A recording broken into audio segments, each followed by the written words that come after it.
Johan akamizga ham bir navbat beraylik, sizlarni bir ashula aytib, avval bir o'zing cholib ayt. Mani avlodim o'zi cholib ashula aytish kerak, qonuni shunaqa. Mikrofon. Chalo. Ha. Tor chomaydigani meni o'g'lim emas, shuni ham aytib qo'ying. Agar shu birontasi kelib Sheralni o'g'liman deb aytadigan bo'lsa, bir tor chop bering iltimos deb ko'ringchi. Chololmasa meniki emas.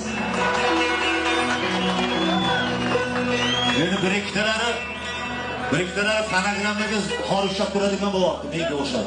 Uni boshqasi cholgan. Chalo.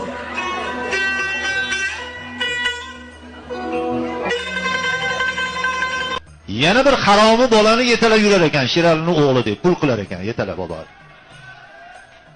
Mani o'g'lim 40 ga kirganimda o'g'il ko'rganman, Shohjahon.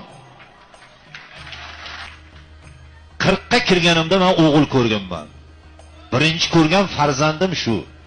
U aytayotgan bolani otasi ko'p, o birodarlar. İşte o'nta odamni oldiga olib borib, seni o'g'ling deb pul olgan ular onalari. Shuning uchun men sizlarga ochiq aytaman, Allohning oldida aytyapman bu gapni. Buni qilib tirikchilik qiladiganlari shunday ushlaylar. Sherali Jo'rayevning o'g'li tambir chaladi, dutor chaladi, soz chaladi, tor chaladi. Uni bilish uchun sahnaga chiqarib qo'yib, qo'liga tor bering, tambir bering, dutor bering. Chala olsa meni o'g'lim bo'ladi.